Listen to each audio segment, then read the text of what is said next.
and this is Neverland Navigation Radio, where we kick off the holiday season Yes. with a fun deep dive through the history of Christmas at Walt Disney World. Woo! Yes, we're going to be doing some history on a lot of different parts of Disney, but this is where we are today. We're at Walt Disney World. It felt right. This is our home resort. Yeah. And there is a lush and interesting holiday history at Walt Disney World, and I'm very excited for you to kind of take us back through time to uncover the origins. Yeah. We are so excited to be in the Christmas season. Finally, I feel like I've been waiting for this extra long this year. I don't know if that makes any sense. It makes sense in my head. But one of the things that I really wanted to do was talk about because Disney Christmas is my happy place, right? And that's not just Walt Disney World. That's also Disneyland and Disney Cruise Line. So far, those are the ones that I have personally experienced, and all of those places just fill my heart with warmth and magic and Christmas spirit. Yes. And I wanted to try to find out what it was like at the beginning, to see where this all came from, this happy place of mine, you know? Normally, as we do research for these, we very much keep our notes and stuff to ourselves so that we can surprise each other while recording the episodes. But as Morgan was doing her final bits of research on this, I got a couple of links to past videos and to pictures and stuff, because obviously because she was so excited to share them. Yeah. But it's such a charming, nostalgic look back at a different period of time. And I don't know, something about seeing old Christmas decorations in grainy camera footage, there's just something so heartwarming about it. Yes, and this was one particularly where I'm going to implore our listeners to take some time to Google some images, because this is one that I can tell you about all day, but you need to see.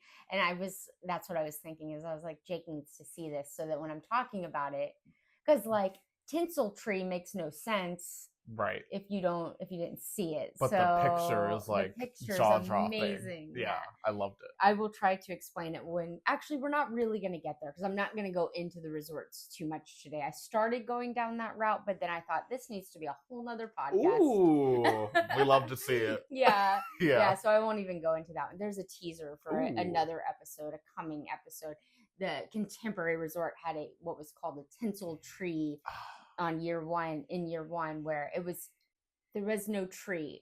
Right. It was just like kind of level after level of tinsel, and it was actually suspended from the ceiling. Really? Yeah. So, I couldn't even tell from the photo. Right. Oh, how cool. So it was humongous and monumental. Big. And because of the tinsel looking the way it looks, it had that futuristic look that they were going for. Right.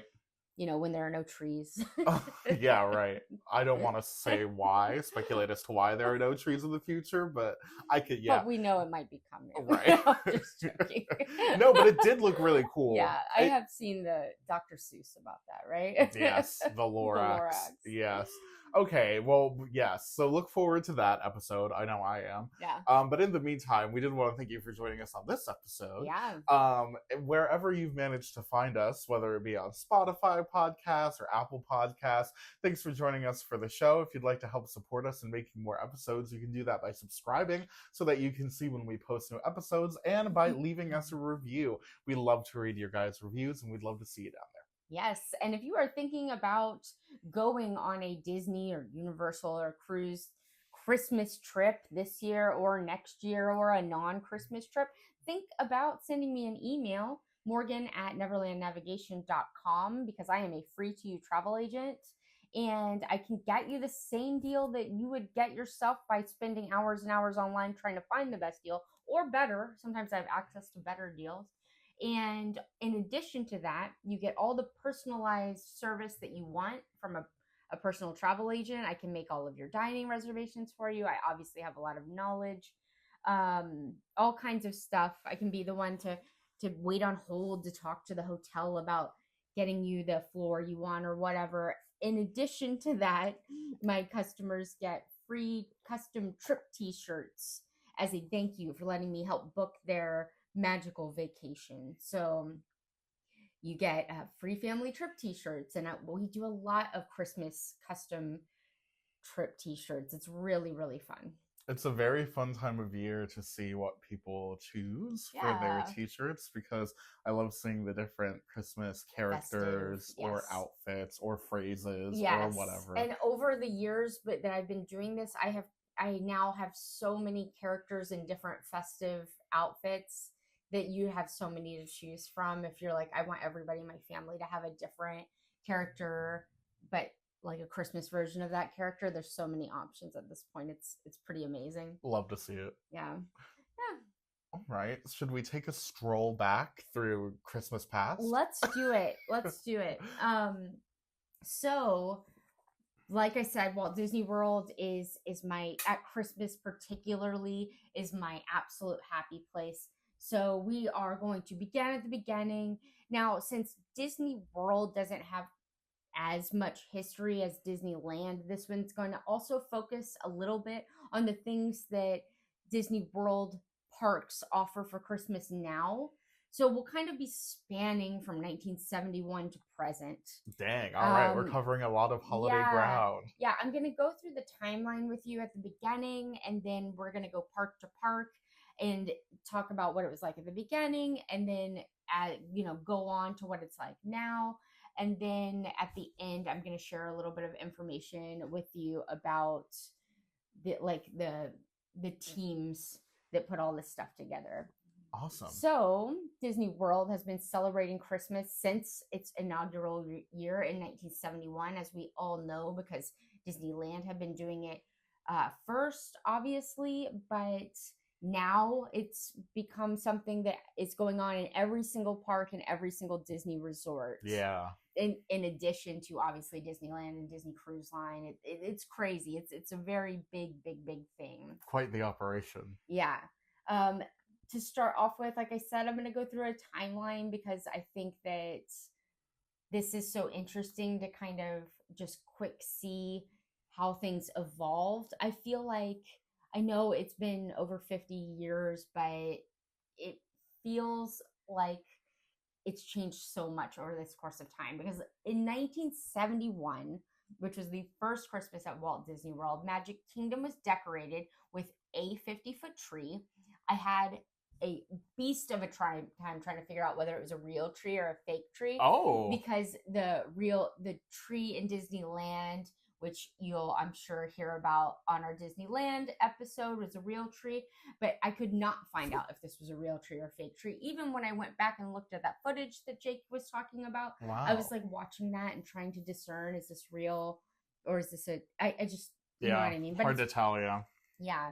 But it was a 50-foot tree that they put where you would find it now on Main Street in Town Square. Okay. And in 1971, they had the daily holiday parade that began on December 20th, if you can believe it. So just 5 days before Christmas. Wow. Compare that to now. Exactly. And the candlelight processional, which to the best of my knowledge from all the stuff that I read, seemed like it happened once in 1971. Oh. And of course that was on Main Street in Magic Kingdom, and it was narrated by actor Rock Hudson. Crazy to think about that. Yes. So the candlelight processional is something that happened at Disneyland, but I'm not going to get into that. So that's where that idea came from. And yeah, it went on Main Street, and they got a celebrity for year one, which is pretty awesome. I kind of love that. Yeah, I love that too. Rock Hudson was a super big deal back in this day.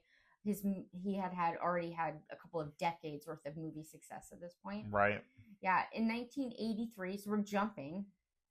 The debut of Mickey's Very Merry Christmas Party at Magic Kingdom happens. Ooh. Okay. So I didn't know it was that old. Yeah. Yes, I know.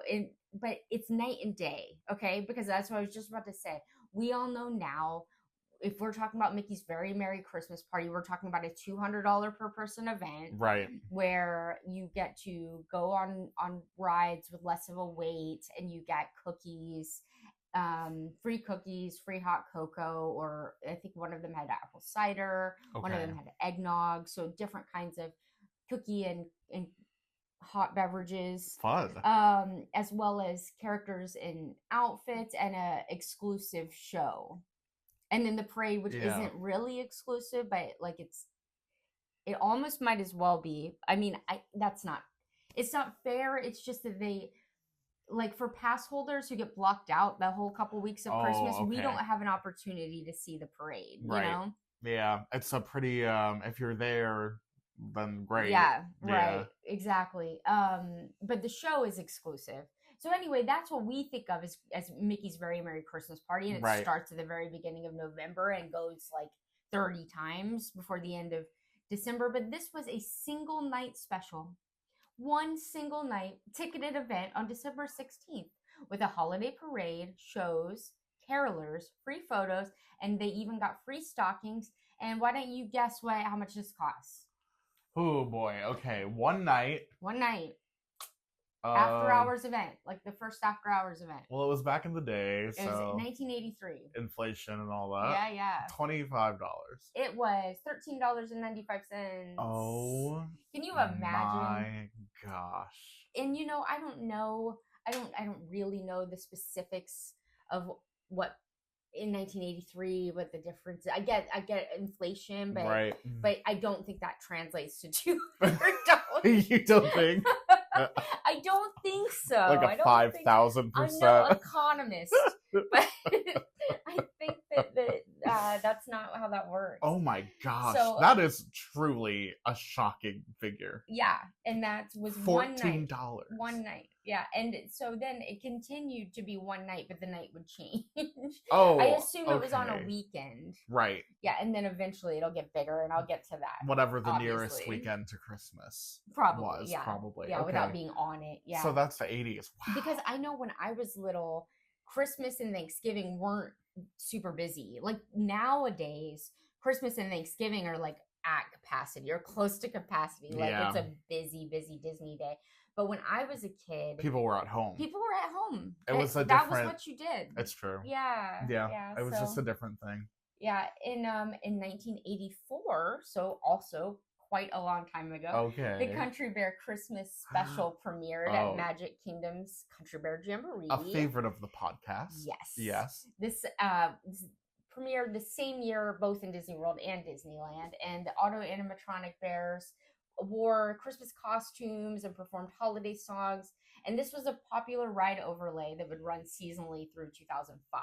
Yep. Yeah, well, what's to say that hasn't been said? We loved this. We're sad it's gone. Yeah. So this was the first overlay, the first holiday overlay in Walt Disney World history, and one of the only in Walt Disney history. It's true. It's true. I might say the best. Yeah, honestly, they did it with that one. I can't think of. Yeah, this was like really, really like. The others are very mild. Very much a joke. In some cases, just like a lighting package. And this was costumes. The whole show was different. Oh yeah. And new tracks, new everything. Yeah, and I get to this a little bit more when I get to my Magic Kingdom part, but I don't mind mentioning it now. What they wound up saying about this was that their once in a lifetime customers were upset that it was different, and I don't believe that, so that's that.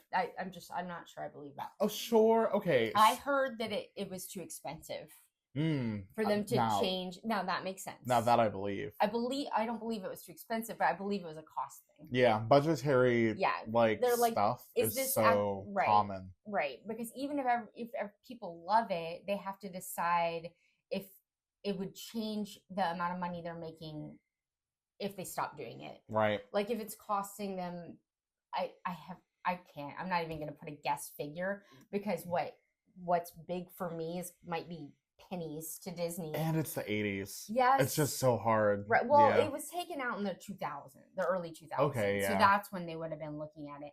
And the costs that to me, I was like, cost to change their outfits? Like you've already made their outfit. I don't get it. Right. So we're not counting the initial cost. Right. So we're talking about labor.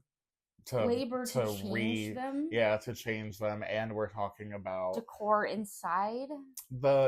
Decor inside. But that's labor because it's already paid for. Mm-hmm. And the labor to switch the audio tracks, which I'm sure they have to like test every year. It doesn't sound to me like this because it's all labor because all of this stuff's already paid for. Could be more than a couple $1,000s, and I feel like I'm overshooting it. But like, I agree. Whatever. Yeah. I don't know how long they had to take it down to change it, but it couldn't have been that long either. But whatever.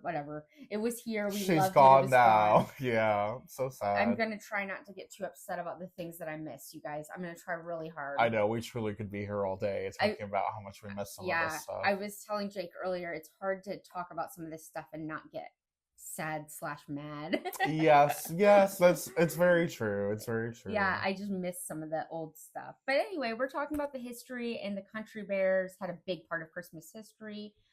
Super sad that they don't have that anymore. I would be ecstatic if they brought it back in the new form. I think it's possible. I think they could do the Disney Christmas songs, like the ones from the Disney, the Frozen has a Christmas short. Right. Beauty and the Beast has a Christmas short, right? I love this idea. Yeah, me too. It could be done. And you could throw in some songs that aren't Christmas but are winter, because as we will talk about as we go on, in some instances, I'm looking at you, Animal Kingdom, they're saying it's Christmas, but it's really just winter. Yes. Okay, yeah. Yes, that's so true. So, I mean, I think that if you threw in some regular Frozen songs, sure, that could be argued as Christmassy. Wintry, if they're in Christmas outfits singing a Frozen song. Let it go. Yeah. I'm okay with that. I'm down for that. And they could do some just regular Christmas songs. Yeah, they've got plenty. Yeah, there are a lot. In 1994, so now we're in the 90s, the Candlelight Processional gets so big that it outgrows its space in Magic Kingdom, and they move it to Epcot. Okay, I didn't realize that was the 90s. It took a long time. Yeah, I didn't realize that either. I have no memory of it being in Magic Kingdom. Yeah, right? I can't even really picture what that... I mean, I can picture it, but I've never seen it. Never seen the Candlelight Processional. No, I can't actually really picture it. And I intended to look up which theater they were using. I don't think it was the Castle Stage. Do you? No, I think it was Main Street. I think they set up a performance space in the town square. Which is crazy to think about now. Around the tree? Yeah. Interesting. Well, in Disneyland, I will say the tree used to be in the hub. Mm-hmm. It wasn't even in the town square. They would do Candlelight Processional in the town square, and the tree would be in front of the castle. Blocking it completely. Okay. I know. It's wild. It's like the sorcerer hat at... What? Yeah. Yeah. But yeah, it was just a different configuration for a different time. So it's crazy to think about, but I kind of imagined that when Epcot opened in the 80s, that kind of immediately they would move the Candlelight Procession there. Yeah. I don't know why that was my assumption. But I know. I would have thought that too. What were they doing? They weren't doing anything, I'll tell you that. So okay. Epcot, when it started off, just wasn't really doing Christmas. It was just Magic Kingdom. Okay. Yeah. Why it took them so long, I have no idea, because it wound up being a smashing success and a big draw for Epcot. Yeah. Maybe Epcot was doing well enough on its own at the beginning because it was new. Sure. Different than absolutely anything in the world. I mean, it still is, but yeah, probably more so back then. I would think. I think so too. Spaceship Earth on its own, is just mind blowing to think about the construction of that, and then to see it now is impressive. In the 80s, I can imagine would even be more so. I know, the shape of the building. Yeah, and the fact that it's so gigantic. I know. It's it's truly a modern marvel of themed entertainment. Yes, exactly. So in the 80s, yeah. Mind-blowing. So in 94, the Candlelight Processional moves over to Epcot, and it expands from 2 nights to 15 nights. And it starts right at American Gardens Theater, which is where it is now. Yeah. So then it expanded to 30 nights with 2 performances nightly, becoming an Epcot holiday cornerstone. Yep. in a second. Maybe can you check this? Sure. Just because I'm worried that I might have had a typo. Okay. In 1995, the Osbournes' family spectacle of lights debuted at Disney's MGM Studios, which is now Disney Hollywood Studios, bringing millions of dancing Christmas lights that were donated by Jennings Osbourne and his family. Yeah. At the time, they weren't dancing, so I don't know why I put that. I was just getting ahead of myself. Because that's how we remember it best. That is how I remember it, totally. Yeah. So this family was from Arkansas, and it would eventually be renamed the Spectacle of Dancing Lights in 2006 with the synchronized technology. I'm going to get into all the specifics of all this stuff when we get into the specific parks. This is just kind of like an overview timeline. It was, in fact, 1994. Okay. All right. I was just making sure. Yep. All right. It just seemed so late for the candlelight processional to move over to Epcot. I started worrying that I had typoed. Yeah. In 1996, Epcot launched Holidays Around the World, which is, I guess it's different. It's called different now, but it's still there. An international celebration with World Showcase holiday storytellers, decorations, and a nightly holiday finale added to illuminations, which obviously there's no illuminations anymore. So that part's different. Everything else is the same. Yeah, I love that. Yeah. Maybe my favorite of the Epcot holiday traditions is the storytellers. Yeah, like the stuff that's included in this Holidays Around the World. It's so unique. Thing. I love it. It's so unique. It's definitely something that you probably don't do if you only get to come to Disney World once in a while. You know what I mean? Because it's kind of a stop and smell the roses thing. It is. To sit there and listen to Papa Noel or whatever talk about how things are in his country. That's very true. But I love to do it. We love it. Yes. And from an edutainment standpoint, very cool to have your kids and yourself be kind of showing the cultures of other countries. I know. Very on brand for Epcot. Yes. I love it. In 1999, Disney's Grand Floridian Resort debuted its now famous, although not going to be there this year, life-size gingerbread house in the lobby, beginning a yearly tradition of Grand Resort gingerbread displays. The Grand Floridian established it, and it's established in 1999. Sign is but up until this past year has been something that you could see in front of or by the gingerbread house every year. Yeah. And last year in 2024, there was a lot of merch for the 25th gingerbread anniversary. Well, which is so fun. I love that they're taking the time to, I mean, I know they're doing it to move merchandise. Yeah. Like, I get that. But I don't know. I still think it's fun to celebrate the milestones of like such a... little things, Yeah, in the grand scheme of things, a fairly niche holiday celebration. Yes. And I'm not going to, again, super get into this because I intend to have a whole nother episode about the resorts, but I love this. I love that this was the start of the resorts having something special, and going to see the gingerbread house at the Grand Floridian became a tradition for my family. Heartwarming. And it's something you can do without a ticket. So, I know. Yeah, it's kind of a free experience. I mean, it totally can be a free experience if you want it to be. And right on the monorail loop. Yes. So accessible. Yes, exactly. Free transportation. Yeah. Well, I mean, you might have to pay to park. But... Well, you could not. You could take park at Disney Springs and take the bus. Oh, now we're talking. We're like getting in there. Like it's a little. Yeah, but still. Heisty, but. I love it. I love it. You hypothetically could do this for free. Which is amazing. It is amazing because as pass holders, we get blocked out during Christmas. And this is what one of the things that I love to do. This is what we do. 2-week blockout period. We go to resorts and we look at the decorations, and you can't do that and not go to Grand Flow, except we will this year because there is no I know gingerbread house because of the renovation. Under construction. So it wouldn't be, we probably will still go because we'll be on the monorail loop. Maybe we won't this year. Yeah, we'll see. I mean, without that one, gosh, is it even... It's not the bet. I'm not saying it's not worth it, but because the Polynesian and the Contemporary aren't as good as, at least the Contemporary is not as good as they used to be. There are some other really stellar options elsewhere, elsewhere. not on the monorail loop. Yeah. Yep. Yeah. They lost a big player this year for sure. Yeah. But hopefully it'll come back next year. Yes, fingers crossed. In 2007, Cinderella Castle Dream Lights premiered at Magic Kingdom. You know what is so My funny? beloved. I know. I'm so nostalgic for this and like desperate for it to come back. Me too. And a lot of people. But I realize that I was old enough that I should remember it as starting off as Cinderella Dreamlights, but in my brain it's always been Elsa's Frozen. You know what I mean? Yeah. Like it's anyway.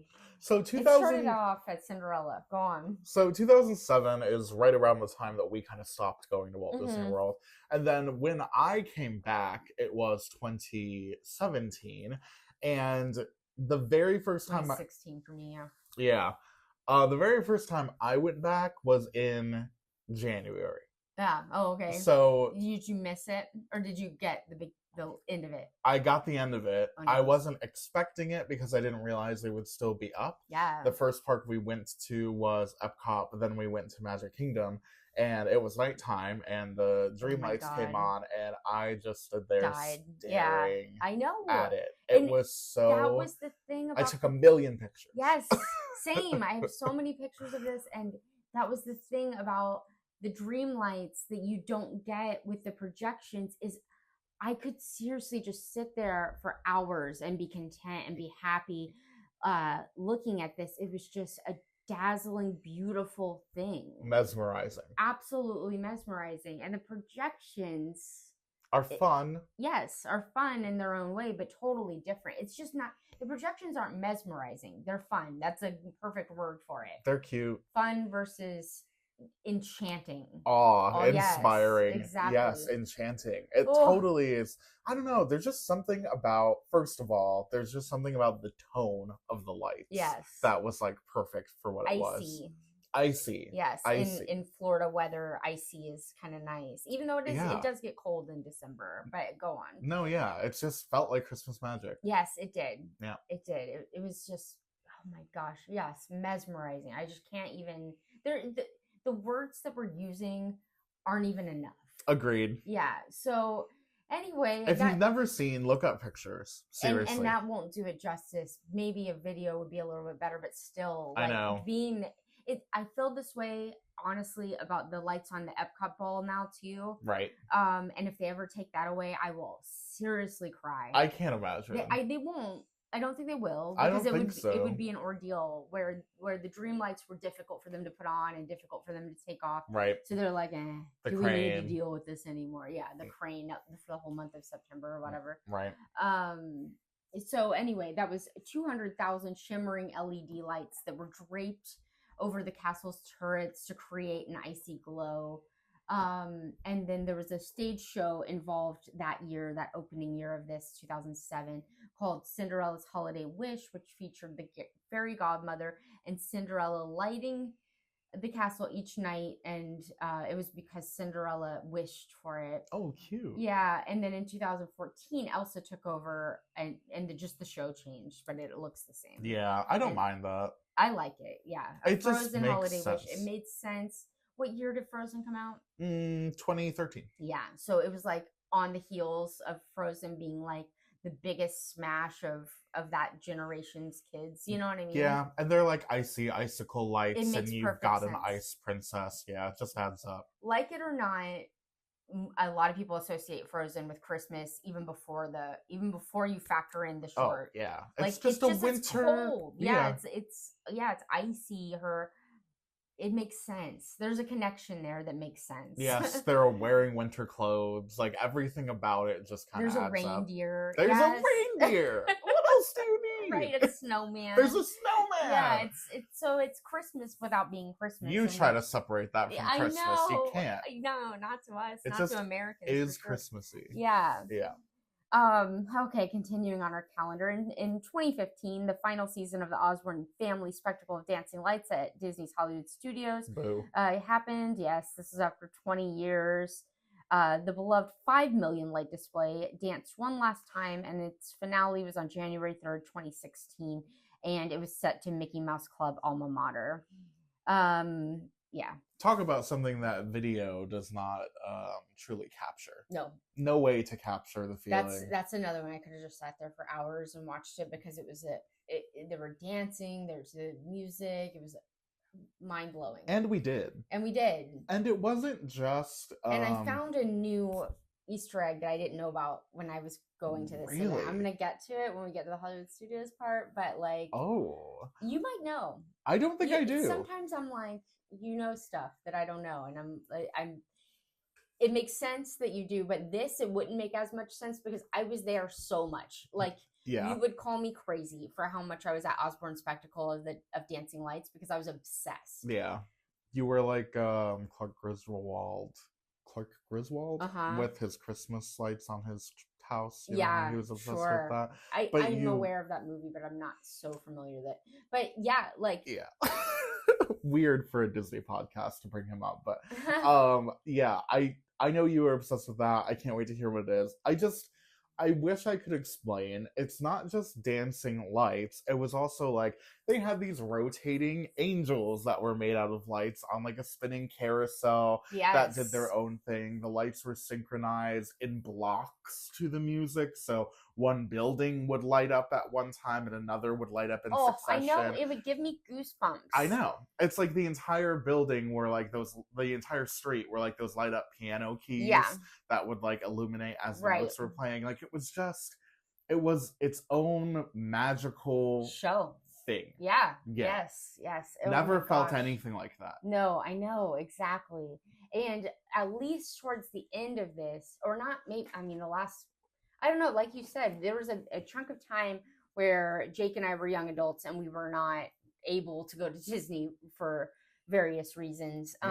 So we missed a big chunk of this, but in like my 2006, 2005 is when I was like obsessively going, and there were also so many songs. So it's not like they were playing the same 6 songs over and over.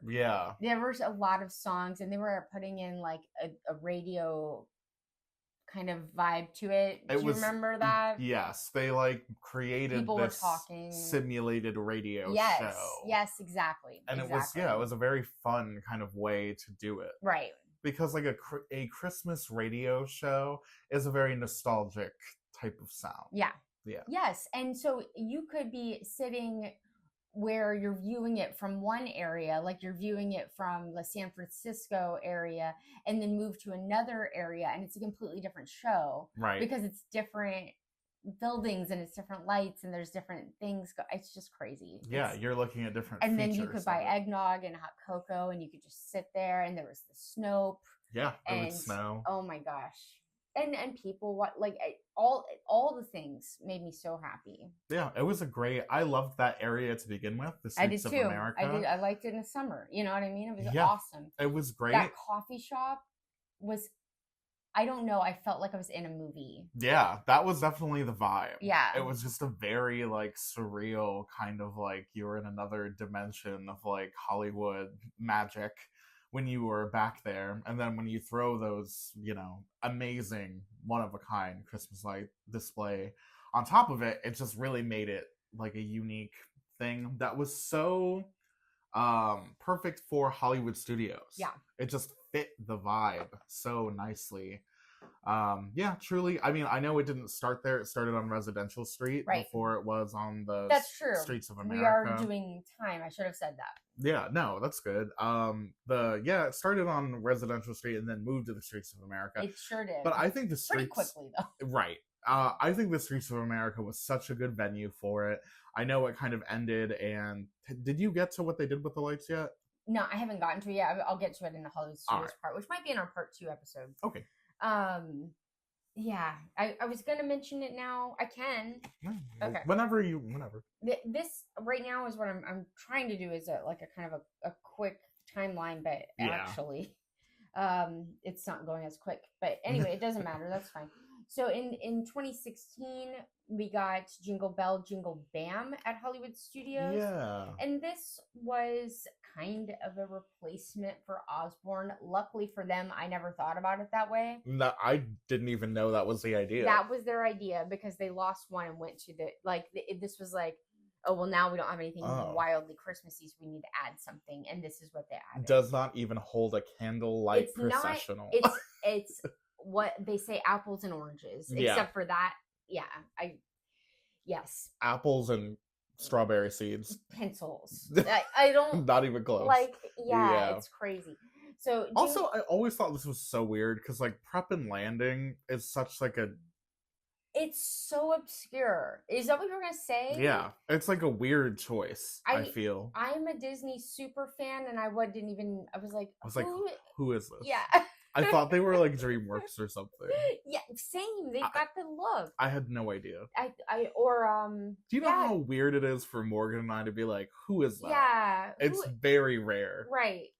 It's very rare. It's like, maybe we'll do that and then we'll find out that this character was on Disney Junior. Right. You know what I mean? And we're like, oh, that makes sense. That's fine.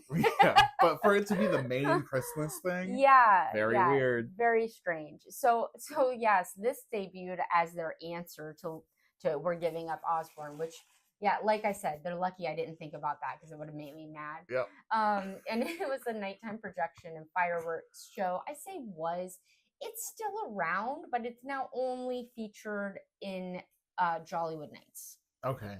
So that's fine. That's fine. You're fine with that. Okay.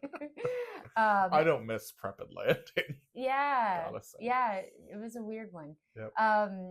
From 2020, so COVID, we'll talk about a bunch of things as we get into this about how COVID changed or suspended things. And in 2020 and 2021, Jingle Bell, Jingle Bam was paused for COVID. Boo. Which makes sense in 2020, but not 2021. I'm just going to throw that out there. Okay.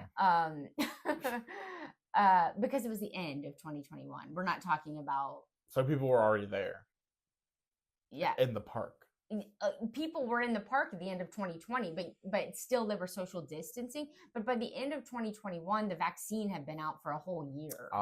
You know what I mean? Like people were back to, I don't know, massive crowds. They weren't in the Disney parks. They weren't distancing us anymore. They were being like, they had already started saying stuff like, please move closer. Like you know how they'll shove you. Yes. And back in the shows into rows or in rides. Or in rides. Yeah, like in the Haunted Mansion. Please fill in all available space. That's what they'll always say. Yeah. And at the end of 2021, I was still nervous about them saying that. I'm like, don't say that. We just saw, I know. You know. But they were doing it already, so I'm not sure not having a fire. It doesn't track. Anyway, got it. They paused and then they brought it back. For Jollywood Nights. Yes, and that's where it is right now. Also in 2016, because we're doing the timeline and I keep getting off track, Epcot's Hollywood Festival was officially renamed the International Festival of the Holidays. Okay. Emphasizing more food kiosks and entertainment. Got it. This is when Epcot's Hollywood Festival turned into Food and Wine Holiday Edition. Yeah, that's so true. The Holiday Festival becoming like part of the festival lineup. I guess it does make sense. I'm not upset about it. I just think it's funny. It is funny. It's just they've got all these different names for the festivals, and they're all food and wine. It's true. They're food and different editions of Food and Wine. They saw Food and Wine was working. They said, okay. Yeah. Have this but Christmas. Yeah. Sure. You can still have your wine, but you also get a cookie. Ooh. It's like a reward. Yeah. Okay. So anyway, this became a big thing. And obviously the Food and Wine and all the festivals have been a huge, huge draw for Epcot. So not upset about that. And I do love, I would be very sad if this wasn't in Epcot. So I'm glad it's there. Yeah. In 2019, and so this is just the big stuff. I am still going to get into some little stuff when we go park to park. Oh, exciting. In 2019, Magic Kingdom premieres Minnie's Wonderful Christmas Time Fireworks at Mickey's Very Merry Christmas Party, replacing the long-running Holiday Wishes. Yes. I don't know. I have no opinion about this. Do you? I don't remember Holiday Wishes. Okay. So I didn't know because, I didn't know. You're more into the fireworks shows at Magic because you can see them better, I'm sure. Yeah. Than I am. I'm 5'2", so Right. I can hardly see the. Well, this is pre-projection, right? Yeah. 2019. No, I think Holiday Wishes was just they put lights on the castle and Oh, okay. Well, that was back when they had the dream lights. dream lights. Yeah. Anyway, so yeah, Minnie's Wonderful Christmas Time Fireworks replaced this one. To me, I don't care. Yeah. It's Christmas fireworks for Christmas fireworks. Sorry if that's your favorite. Sorry if you're really opinionated about one of these being better than the other. Please send me a message. I'd love You're to know probably why. right. You're probably right. You know more than we do. Yeah, I just about this. Yes. Yeah. The fireworks. I love the fireworks. I have not had very much experience like standing and watching and analyzing. Some people will go and stand in a spot and watch every time they go, and they know. They know the difference between this one and that one. I have not. See, there was a period where that was me, and I could tell you between Happily Ever After and you were Disney so Enchantment. Mad. Yeah. Oh, I had feelings. Yeah, you had feelings, and that's fair. Yeah. So if you feel like that about this, then we understand. Yeah. I had feelings about whether I got the Western scene in Great Movie Ride versus, you know what I mean? Scene. Versus the gangster scene. Yeah. So, like, I get it. Different Everybody's got their for stuff. Different folks. Yeah. Also in 2019, Disney's Animal Kingdom launches.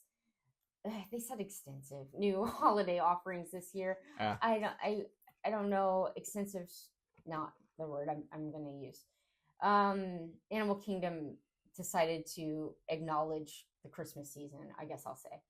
This is also the last year to date of the Disney Dreamlights because they basically died with COVID.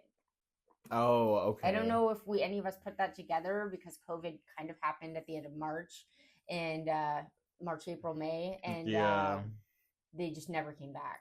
Oh, that's kind of sad. Yeah. Okay. So in 2020, COVID obviously happens. That year there was no Very Merry Christmas Party or a candlelight processional, which makes sense. Instead, the parks offered socially distanced experiences for Christmas, like they had character cavalcades, which are mini parades. I'm sure you guys all know that, with Santa and toy soldiers at Magic Kingdom, but that was for everybody, not like a party thing. And then festive character flotillas at Animal Kingdom and projection effects on Cinderella Castle instead of the dream lights. That's where that came from. Okay. Which also kind of makes it worse. Yeah, right. No gingerbread displays were on. There were no gingerbread displays in 2020. But by 2021, most things were back. That's why I said that Jingle Bell, Jingle Bam. We can call that not there for COVID in 2020, but not in 2021 because everything else was back. Right. Weird. Okay. That's the timeline. Okay. That's Christmas like chronology. I was going to say ran through timeline, but it's been over half an hour, so not really. Should I start on Magic Kingdom right now? No. Magic Kingdom's too big. Here's what I'm going to do. I'm going to talk about Animal Kingdom real quick. Okay. And then I'll have a part 2 where I go into Magic Kingdom, Epcot, and Hollywood Studios. I like it. Yeah. Animal Kingdom. It's funny when I put all of my notes together with all my research, I had put Magic. I always go in order, right? Of chronological order. That's how my brain wants to do it. Yeah. And then I copied and pasted all my Animal Kingdom information and moved it under Magic Kingdom because it's a little bit too much of a bummer for me to have it be the last thing we talk about. Okay, that's fair. Okay. Because it's winter. Yeah, it's not Christmas. It's not very good. I will say I kind of like that it's not. Well, you can like that. I like that it's unique. I like that I like that it's unique too, but it's also so subtle that it's like barely noticeable. I like what is there. Except for in Dino Land, which is now gone. Oh gosh, I just thought about that for the very first time. Yeah. Oh no. The Dino Land Christmas died in 2024. Oh. That was our last year. And that was what a gut punch. Yes, that was by far. We'll never see the Santa hat on that dinosaur again. I know, and I love those big chunky lights all over the place. Like it was so cheesy and awesome. I love those big chunky lights. I want them everywhere. I put them on my house, even though it's like not the chic thing to do. I love them. Doesn't matter. They're on the tree. They're not supposed to go on a tree. I love them. Anyway, they had those everywhere in Dino Land USA, It's and I loved true. it. And now it's gone. And so now what we're left with is winter animals puppets. in winter. Okay, so I will go through it because I don't want to hate on it so much. I'm just saying it's the least impressive of all the parks. It's the least Christmas, which like you said, being different is okay. Not the whole world loves Christmas, so but my issue again is that it's so subtle, it's barely there. Yeah, just pockets at the front. Yeah. All right, well, give us the rundown. But really winter. Asterisks. Disney's Animal Kingdom, which opened in 1998, offers an understated but uniquely charming take on the holidays, blending winter celebrations with the park's themes of natural and world cultures. Okay, so in its early years, Animal Kingdom kept Christmas simple with a big rustic tree in the park's entrance. I will say, I love that tree. I like that tree too. I love the one at Animal Kingdom Lodge. I love kind of the orange of it. I don't know why. Yeah. It's like a fun. It's special. Yes, it's special. It for whatever reason really looks like themed. Yeah, it's got like metal and wood in it. It's so weird. I love it. I don't know, like what genius made this happen, but you really feel Animal Kingdom vibes from a Christmas tree, which is impressive. Yeah, go you, whoever did this. Seriously. I love that tree. Anyway, so they had that up in 1998. That Christmas, it opened in April, so that Christmas they had that up. Cool. And they had some wreaths and garlands with the themed materials, like we were just talking about. But that was pretty much it that first year.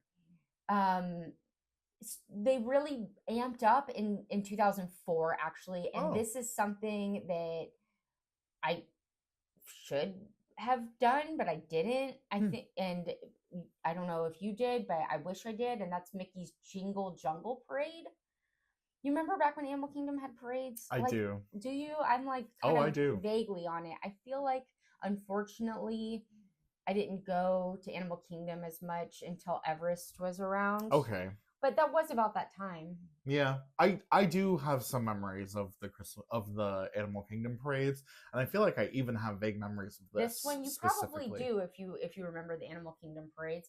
And the fact that it ended in 2013 surprises me, but as we've already said, there was a chunk of time where we weren't going, and this was all in that chunk of time. Yeah, it's our Disney Dark Ages. Mm-hmm. Mm-hmm. So from 2004 to 2013, they had an afternoon Jingle Jungle Parade, which was later renamed Mickey's Jingle Jungle Parade.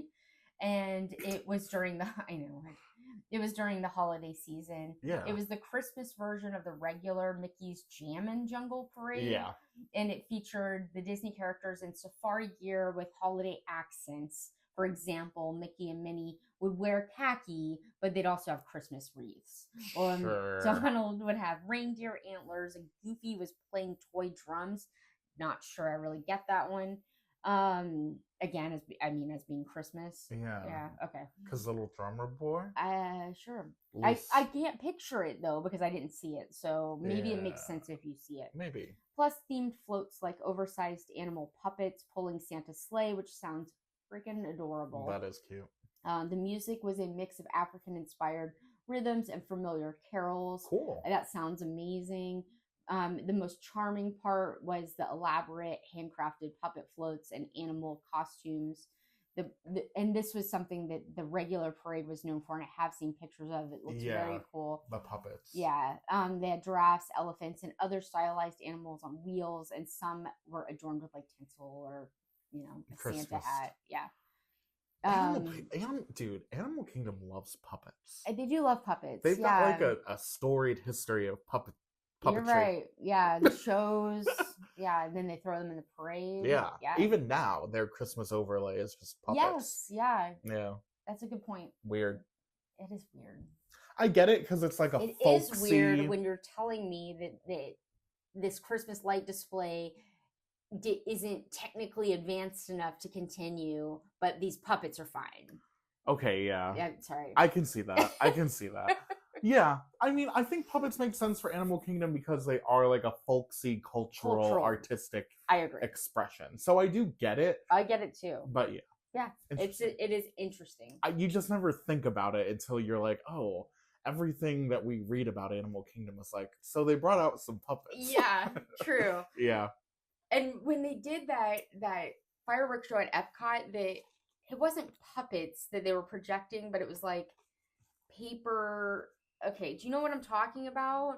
It was the fireworks show that was like the one that got canceled, Harmonious, right? Oh yeah. And the projections were of characters, but they were like paper dolls. Yes. Yeah. And people hated that. Yeah. They were like, "Oh, this is not technically, I don't know, but yeah. but they thought it looked cheap or something." Yes, but that to me felt the same as the puppets. I also got that vibe. Yeah. Yeah. People did not feel that. And I was okay with it because it seemed kind of like a different culture. Yeah. Art, a different way of doing art in a different culture or something like that. Agreed. And it made sense for Epcot for me, but people didn't like it. I liked it, but anyway. Yeah. They had to the Jingle Jungle Parade ended in 2013 when all Animal Kingdom parades were discontinued, and that is because there really isn't room for parades in Animal Kingdom or anywhere besides Magic Kingdom. Yeah. Yeah. But yeah, that kind of set Animal Kingdom doing stuff for Christmas. Although I will say they didn't really bounce back from that. Yeah. So for the main entrance of Tree of Life, there's a giant Christmas tree that greets you. I already mentioned that, but then just in recent years, Discovery Island, which is the hub around that main Tree of Life, has been transformed with handcrafted white bird lanterns, garlands of leaves and flowers, and earthy colors for a wintry, peaceful feel. I like it. I like it too. Yeah. Winter, that's okay. And I guess part of this could be because they're not really open at night. You know what I mean? Yeah, I guess so. So lights aren't going to cut it. Merry Menagerie in 2019, Animal Kingdom debuted the Merry Menagerie. Am I saying that right? Menagerie. Maybe?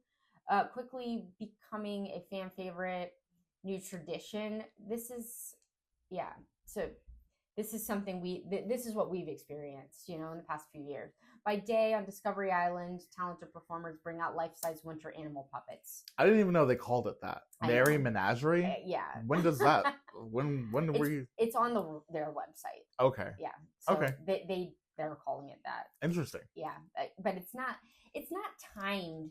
So it's not like you're going to see that name because you're not going, oh, when can we go see this show? It's barely anything. Yeah, it's just there if it's there when you're there. You're not like, oh, let's go see this thing that's happening at 3. What should we name the puppets and decorations? Yeah, I don't think it's timed. It'd be funny if it is and we just don't know.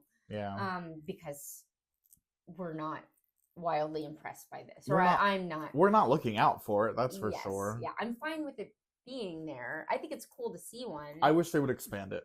Yeah, if they kind of made it into a show, that'd be cool. That would be cool. But this is the by day part. Yeah. Winter animal puppets, penguins, polar bears, reindeer, foxes, and more. And they're all like a light blue and white and kind of sparkly, wouldn't you say? Yeah, wintry. I really like seeing them, like we were just talking about.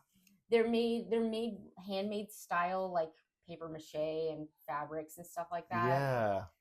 Which is unique. We like that. We like that. These animals, accompanied by musicians playing soft holiday tunes on instruments, interact with guests. I haven't even noticed that. Okay, so we have not really experienced. I mean, I think I have. I've seen the puppets. I just didn't notice that there was a musician accompanying the puppet. Did you? I just think it's somebody kind of strumming a lute or something. It's not a big. Okay, I'm imagining a bigger thing. Yeah, I think it's literally just them like walking around. Somebody's got a bongo. Somebody's got a lute. It's not. Oh, it's very low key. It's not crazy. Yeah. Okay, so yeah, they're not jamming. And it's these puppets can interact with guests. So like a polar bear might nuzzle up to a child, or a penguin flock might waddle in formation. And it's charming and it captures the spirit of nature. And holidays / winter, Yeah. but without any lights or Christmas. They should stuff. make it snow. That would like help so much. I was thinking that too, and I guess I just want that everywhere. That's so true. But right there in front, like where you're, so when you first walk in, and you first can see the Tree of Life, that's where the puppets are. Yeah. And right there, they could totally do some snow. Make it and it snow. can be during the day. Yeah, it doesn't matter. Fine. Yeah. Yeah. But yeah, there are cultural decorations in each land. Again, really? I know this is so. That's what they say. That's what Disney says. In each land. That's what it says. That's what Disney says. Dubious. I know. Yeah. The decor uses animal motifs. So here's your example. Okay. Right? In Harambe, which is Africa, you'll find kinaras. Sorry if I said that wrong. For Kwanzaa, and woven baskets and earth tone ornaments. Okay. Village musicians add African holiday songs to their sets. Okay. Maybe we don't know African holiday songs, so that all right. Makes check. Sure. In Asia, which is Anandapur, in Animal Kingdom, the focus is on Diwali. Right. Okay. Colorful lanterns and marigold garlands hang around the Asia area. See, I don't know that that's not there all the time. I know. This is making me really and want to take a closer is in look. October in 2020. Was in October in 2025, so I find that interesting. Okay, interesting. But I get not everybody celebrates Christmas, so it just they're making the best of it. They're making the best of it, but I think also the way that Disney's describing it is a little misleading. Agreed. They're making it sound like more than it is. Yes. I think they're barely doing anything. Yes. Yeah. Yes. We will check. Okay. Jake and I will check. We'll go to Animal Kingdom. We'll see if the decor there looks different than it does on regular days, right? And we'll see. Like, I want to know, is it noticeable? Right. I want to know that it's different in March than it is in the Festival of Holidays, or the holiday season. But also, like I said, Diwali in 2025 is in October, so they haven't done lanterns. And are those not there all year? No, not exactly those. Okay. All right. I'm gonna get off of this because I don't want to accidentally be insulting or something. No, yeah. I'm just saying it's kind of a subtle. It's kind of a very subtle change. and I don't not that I don't think it's beautiful. I think these lanterns are beautiful. I'm just saying. And representing Diwali is a beautiful thing, but Absolutely. I don't know that they should be calling it like whatever they called it. Yes, one might not notice. Yeah. Okay. One being me. I did not notice. Me too, because it fits right in with the decor in Anandapur. Right. Anyway, they've got a lot of colorful flags and stuff like that. And, yeah. Okay, so maybe that's just a little bit of our ignorance about the holidays in other countries. But if you're saying, does each park have Christmas decorations, and they're like, oh yeah, as a matter of fact, each country has different Christmas decorations, that's not actually true. Right. Okay, so the world of Avatar, they do have kind of a fun one. Really? Yeah, you'll remember when I mention it. Okay. So they kind of make it seem like humans that are living in Pandora string up Christmas lights because they're there, right? Okay, and a little bit of garland is made from Pandorian flora, and even they decorate a giant mech suit. You know that giant robot? Yeah. And he's wearing a Santa hat. That's the only thing I really remember is that giant robot's wearing a Santa hat. This is actually our favorite trope of Disney holiday overlays, is just sticking a Santa hat on it. Just do it. Do it. Yeah, I don't know why you don't put a Santa hat on the Yeti. What's the issue? Yeah, what's the problem? This is so fun. Just joking. Yes, it is fun. Exactly. Joe Rody, put a Christmas hat on. but that's really it. And then, so as we mentioned before, there is the Dino Land, Dino's Dino Bash. Characters have tacky tinsels and which I'm so here for, and 50s style decorations fitting the land's kitschy Americana vibe. R.I.P. Yeah, and you might see Goofy's roadside trailer trimmed with lights, or Chip 'n Dale and Dino pajamas. Love that. Oh my god, I loved this with my whole heart. This was the reason I went to Animal Kingdom during the holiday season, was Dino. Winter Summerland vibes. Yes, Winter Summerland vibes. Totally. That is it. Yeah. And it makes perfect sense. Agreed. The guys who made Chester and Hester's would also have made R.I.P. would also have made Winter Summerland. Yeah. Like they're probably owners of both. Yeah. That's a really good point. Yeah. It does feel very similar. Right. Yeah, you did it. Yeah, you're right. You're roadside kitschy. I love that stuff. Yeah. The Tree of Life Holiday Awakenings, it's starting in 2019. We went and saw this. We were kind of disappointed. It's just some wintry projections. It's crazy, yeah. At nightfall, the Tree of Life park icon shows special winter-inspired projection shows every few minutes. Yeah, it's just wintry animals walking around on the Tree of Life. Yeah. I wouldn't call it a show.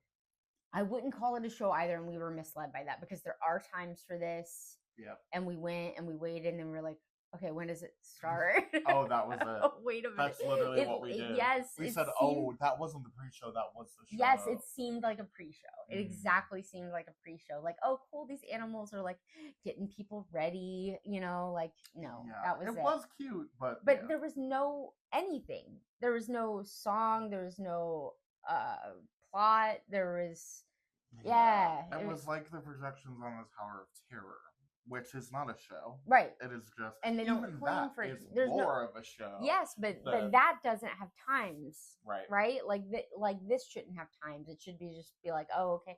Oh my gosh, did you see that fox? Boxes. Okay, let's keep going until we get to Everett. Exactly. Yeah. Yeah, that's it. You can get seasonal treats and merch at Animal Kingdom just like anywhere else, but like yeah. All right. So we've got Animal Kingdom out of the way. Oh, Santa was in a boat starting in 2021. Like, that boat that goes to, it's like a cavalcade, but on boat. I do like that. I did want to mention it, so I threw it at the end, that I thought it was kind of a delightful experience. I like it. Yeah. It's cute. I like them putting Santa in these weird little situations to make him fit. Yes. And this was something that they did COVID era because they couldn't have you meet Santa because that would be social distancing violation, right? Yeah. So they put him in a boat, and then like it kind of stuck. I like it. I think it's really well themed. Yeah, for Animal Kingdom, if you need to get Santa there, put him in a boat. Totally. Love it. Yeah. So that was Animal Kingdom and the timeline, and then you're gonna have to come back for part 2. Yes, where we explore the holiday traditions at the 3 other parks at Walt Disney World. Yes. How fun. So fun. Thank you guys for joining us for this episode of Neverland Navigation Radio. If you would like to follow our adventures on social media, you can do that on Instagram and TikTok at Neverland Navco. Yes, we also have an Etsy shop called Neverland Navigation. Just search Neverland Navigation shop names at Etsy. Yes, we are off to make some wintry puppets. So we'll see you on our next adventure. Goodbye. Bye.